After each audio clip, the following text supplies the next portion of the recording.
শীত মানে হলো পিঠাপুলির উৎসব। তো আজকে আমি তোমাদের সাথে মালপোয়া রেসিপি শেয়ার করব। একদম অল্প সময়ে সহজ পদ্ধতিতে ফুলকো ফুলকো নরম মালপোয়া কিভাবে তৈরি করবে সেটাই তোমাদের সাথে শেয়ার করব। হ্যালো বন্ধুরা, একাজ ডায়েরিতে সবাইকে স্বাগতম। যারা আমার চ্যানেলে নতুন আছো প্লিজ চ্যানেলটা সাবস্ক্রাইব করে পাশে থাকা বেল আইকনে ক্লিক করে দিও, তাহলে যখনই নতুন নতুন ভিডিও আপলোড দেবো সবার আগে পৌঁছে যাবে তোমাদের কাছে। সঠিক মাপ আর পরিমাণ সহকারে যদি তোমরা মালপোয়া তৈরি করো, তোমাদের মালপোয়া হবে আমার মালপোয়ার মতো এমন নরম আর ফুলকো ফুলকো। তো প্রথমে না এখানে আমি নিয়েছি 2 বাটি ময়দা। যেই বাটিটা দিয়ে তোমরা ময়দাটা নেবে ঠিক একই বাটিতে কিন্তু মাপটা সমান রাখবে। এই যে এই বাটি দিয়ে আমি 2 বাটি ময়দা নিয়েছি, তো এই বাটির মাপেই কিন্তু আমি সমস্ত কিছু দেব। এবার দিয়েছি ঠিক এই বাটির মাপে 1 বাটি সুজি, 2 বাটি ময়দা 1 বাটি সুজি। এবার দিয়েছি 1 চা চামচ মৌরি কিন্তু অবশ্যই দেবে, স্বাদ মতো দিয়েছি নুন। মৌরি মালপোয়াতে কিন্তু খুব সুন্দর একটা ফ্লেভার আনে। এবার ওই বাটিতে আমি দিয়েছি হাফ বাটি চিনি, আর দিয়েছি তোমার হাফ বাটি গুড় না থাকলে তোমরা কি করবে, সেক্ষেত্রে ওই 1 বাটি চিনি দেবে, আর মিষ্টিটা তোমরা তোমাদের পছন্দ অনুযায়ী দেবে, সেটাই হলো আসল কথা। তাও আমি পরিমাণ আর পরিমাপটা কিন্তু বলে দিলাম। এবার এগুলোকে দিয়ে আমি মিশিয়ে নিচ্ছি। এর মধ্যে না উষ্ণ গরম জল তোমরা দেবে। উষ্ণ গরম জল মানে আঙ্গুলটা দিয়ে 1 সেকেন্ডের মতো রেখে দিবে, সেই অবস্থায় কিন্তু জলটা দেবে। তো জলটা অল্প অল্প দিয়ে কিন্তু ব্যাটারটা তৈরি করবে। আমি ওই বাটির মাপেই কিন্তু 3 বাটি জল দিয়েছি।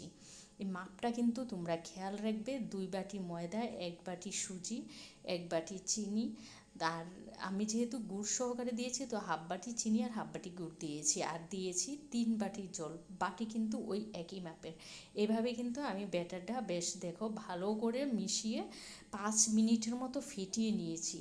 ফেটিয়ে তারপরে আমি 30 মিনিটের মতো রেস্টে রেখে দিয়েছি। রেস্টে 30 মিনিট পর ফিরে এসেছি। তো ব্যাটারটা দেখো অনেকটাই কিন্তু ফ্লাপি হয়ে গেছে। আরও আমি 2 থেকে 3 মিনিটের মতো ফেটিয়ে নেব। এই ফেটানোটার কাছে কিন্তু মালপোয়াটা ফুলকো ফুলকো হবে আর একদম নরম হবে। তোমরা দেখতে পাচ্ছ আর ঘনত্বটা কেমন, ঠিক এই ঘনত্বে মালপোয়াটা তৈরি করবে। তারপরে আমি দেখো তেল গরম করে, প্রথমে ভালো করে তেলটা গরম করে তারপরে একদম মাঝারি আছে আমি তেলটা রেখে দেখো নিজে থেকে কিন্তু মালপোয়াটা উপরের দিকে ফুলে উঠেছে। এই পদ্ধতিতে তোমরা যখন তৈরি করবে দেখবে মালপোয়া যখন তেলে দেবে আস্তে আস্তে নিজের থেকেই কিন্তু মালপোয়া ফুলে উপরের দিকে উঠে আসবে।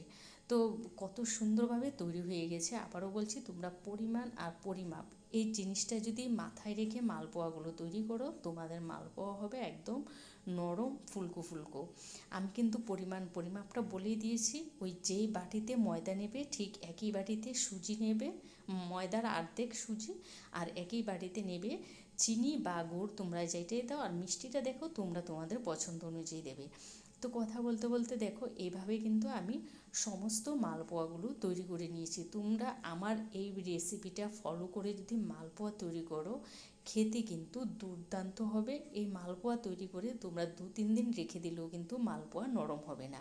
ভিডিওটা ভালো লাগলে তোমাদের আত্মীয় স্বজন বন্ধুবান্ধব সবার সাথে বেশি বেশি করে শেয়ার করে দাও। আর যারা চ্যানেলে নতুন আছো প্লিজ চ্যানেলটা সাবস্ক্রাইব করে পাশে থাকা বেল আইকনে ক্লিক করে দিও। ভালো থেকো, সুস্থ থেকো, আবারও দেখা হবে নতুন ভিডিও নিয়ে। আজকের মতো টাটা।